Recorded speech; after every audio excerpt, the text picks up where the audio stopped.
Welcome to Strides to Solutions.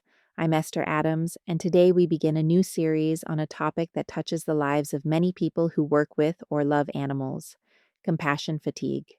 This term describes the emotional exhaustion that can build up when caring for others, particularly when we are regularly exposed to stress, suffering, or loss.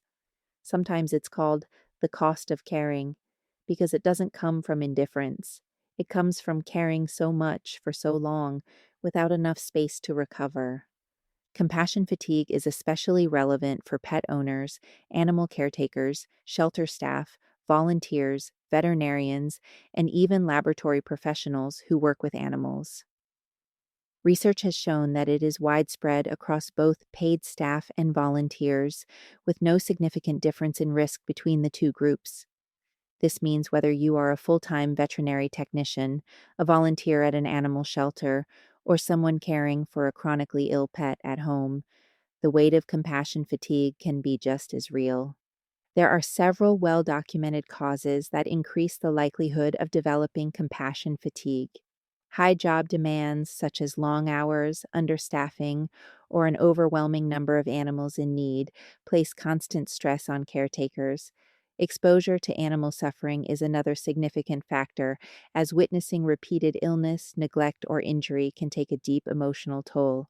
In addition, the emotional burden of euthanasia is consistently identified as one of the most difficult aspects of animal care, particularly for shelter staff and veterinarians.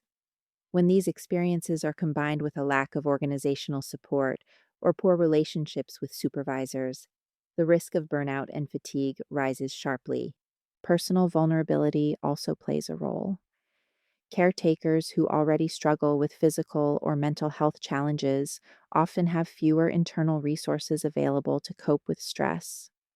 Volunteers in shelters that have open intake policies or lower live release rates face unique challenges, since they are more frequently exposed to situations where animals are not able to be adopted or rehomed.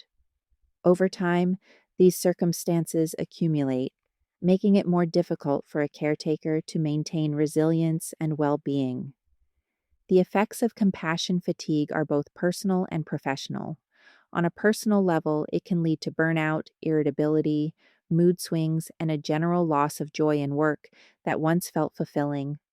Some people begin to withdraw socially, pulling away from colleagues, friends, or family because they feel emotionally drained. Over time, this can contribute to serious mental health concerns, including anxiety and depression, if it goes unrecognized and untreated. Professionally, compassion fatigue can reduce job satisfaction and increase turnover in animal care roles. It also has a direct impact on the quality of care animals receive. Studies have shown that animals are highly sensitive to human emotions, and stressed or exhausted caretakers can unintentionally affect the well-being of the animals they look after. In this way, supporting human caretakers is not only about their own health, but is also about ensuring the best possible outcomes for animals. Caring for animals is deeply meaningful, and for many people, it is a calling as much as it is a job.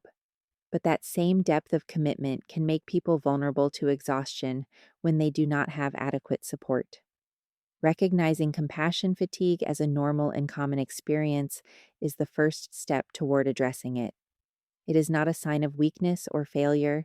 It is a reflection of how deeply people care and of how much emotional energy is required to keep showing up for animals in need. In the next episode, we will look more closely at how to recognize the signs of compassion fatigue in yourself and in others.